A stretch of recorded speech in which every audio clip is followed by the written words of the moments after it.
हमारा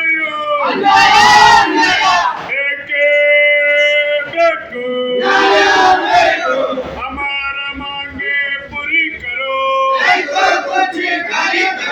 हमारा मांगे पूरी करो,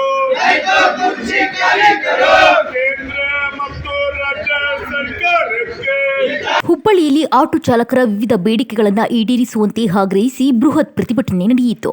ಆ ಕುರಿತು ಒಂದು ವರದಿ ಇಲ್ಲಿದೆ ನೋಡಿ. ಹೌದು, ಹುಬ್ಬಳ್ಳಿಯ ನೀಲಿಂಜಿನ್ ರಸ್ತೆ ಲಕ್ಷ್ಮೀಕಾಂತ್ ಪ್ರದೇಶದಿಂದ ಆರಂಭವಾದ ಪ್ರತಿಭಟನೆ ಮೆರವಣಿಗೆಯಲ್ಲಿ ನೂರಾರು ಆಟೋ ಚಾಲಕರು ಭಾಗವಹಿಸಿದ್ರು.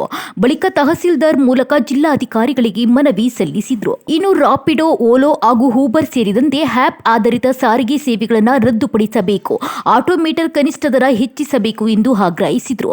ಜೊತೆಗೆ ಎಲೆಕ್ಟ್ರಿಕ್ ಆಟೋಗಳಿಗೆ ಪರವಾನಗಿ ಸಂಬಂಧ ಸರ್ಕಾರ ಸ್ಪಷ್ಟ ನೀತಿ ರೂಪಿಸಬೇಕು ಎಂದು ಒತ್ತಾಯಿಸಿದರು.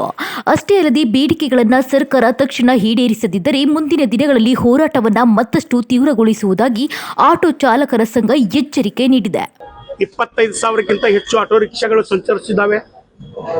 ಇಲ್ಲಿ ಈಗಾಗಲೇ ದುಡಿಮೆ ಇಲ್ಲದೆ ಆಟೋ ರಿಕ್ಷಾ ಚಾಲಕರು ಹಗಲಿರುಳು ನರಳುತ್ತಿದ್ದಾರೆ. ಹೀಗಾಗಿ ಏನು LPG ಮತ್ತು CNG 6 ತಿಂಗಳಲ್ಲಿ 3 ದುಪ್ಪಟ್ಟು ಹೆಚ್ಚಾಗಿದೆ. ಹೀಗಾಗಿ ಮಾನ್ಯ ಜಿಲ್ಲಾಧಿಕಾರಿಗಳು ಇವತ್ತು ತಕ್ಷಣ ಫೇರ್ ಮೀಟರ್ನ ಹೆಚ್ಚಿಗೆ ಮಾಡಬೇಕು ಮತ್ತು ಏನು ಎಲೆಕ್ಟ್ರಿಕಲ್ ಆಟೋ ರಿಕ್ಷಾಗಳು ಇವತ್ತು ತಲೆ ತಗೊಂಡು ನಿಂತಿದ್ದಾವೆ.